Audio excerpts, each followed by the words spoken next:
তো এই যে দেখেন সেলাই মেশিনে শুধু চাকা ঘুরছে, মেশিন কিন্তু চলছে না, সুইচ আর ওঠানামা করছে না। এমনকি মেশিনের কোনো পার্টস পাতি কিন্তু চলছে না চাকার সাথে। এই যে দেখেন প্রত্যেকটা পার্টস পাতি কিন্তু থেমে আছে, শুধু কিন্তু আমাদের চাকাটাই ঘুরছে। তো এই সমস্যা কিভাবে আপনারা সমাধান করবেন আজকের ভিডিও সম্পূর্ণ দেখলে অবশ্যই শিখতে পারবেন। তো ভিডিওটা সম্পূর্ণ দেখুন এবং আমাদের চ্যানেলে নতুন হলে চ্যানেলটা সাবস্ক্রাইব করে পাশে থাকা বেল আইকন অল করে রাখেন। তো দেখতে থাকুন ভিডিও যে কিভাবে আমরা এটা সমাধান করি এবং কিভাবে এটা সঠিকভাবে ঠিক করি। তো ভিউয়ার্স দেখেন চাকা ঘুরছে, মেশিন কিন্তু চলছে না। তো এটা সমাধান করতে গেলে প্রথমে আমাদের কি করতে হবে, এই যে দেখেন চাকার পিছনে এই যে স্টার মশম এটা কিন্তু লুজ। তো এটা লুজ হওয়ার কারণে কিন্তু আমাদের এই মেশিনের চাকা ঘুরছে। তো এটা আমাদের কিন্তু টাইট দিতে গেলে সম্পূর্ণ খুলে নিতে হবে।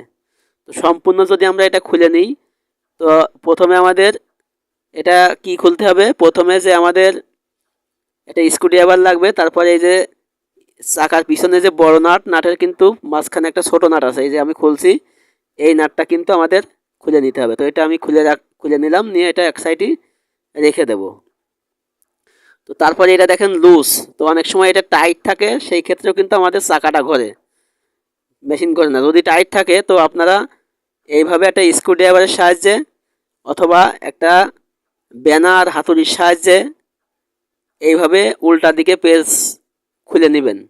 তো এটা খোলার পরে এইভাবে হাত দিয়ে উল্টাভাবে পেজ দিলে কিন্তু এটা খুলে যাবে।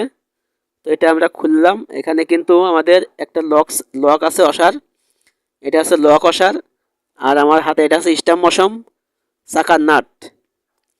তো মূলত আমাদের এইটা সুন্দর করে সেটিং করে যদি আমরা আবার লাগাই দিই তাহলে কিন্তু ঠিক হয়ে যাবে। তো এটা যদি আমরা লাগাতে যাই তাহলে আমাদের প্রথমে যে কাজটি করতে হবে সেটা হচ্ছে আমাদের মেশিনটা কিন্তু সোজা করে খাড়া করে রাখতে হবে। তো খাড়া করে রাখার পরে তাহলে কিন্তু আমাদের এই কাজটা আমরা করতে পারবো। তো এই যে দেখেন মেশিনটা ঠিক এইভাবে ধরে এই যে এইভাবে আমরা খাড়া করে রাখবো।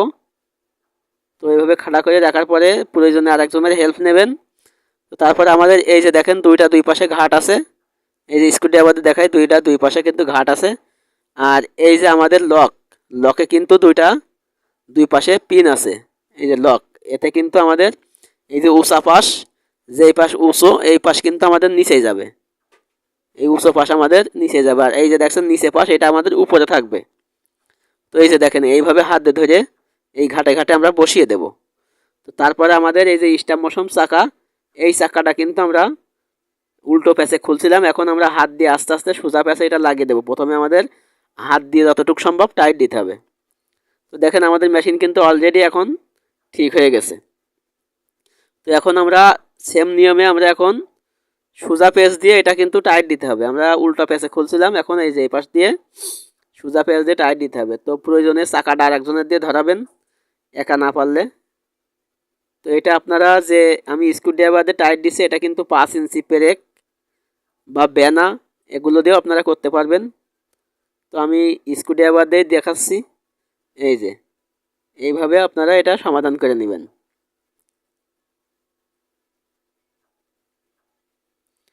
তো এটা সম্পূর্ণ যতক্ষণ টাইট হয় ততক্ষণ আমরা টাইট দেব, অতিরিক্ত বাড়ি দেব না জোরে।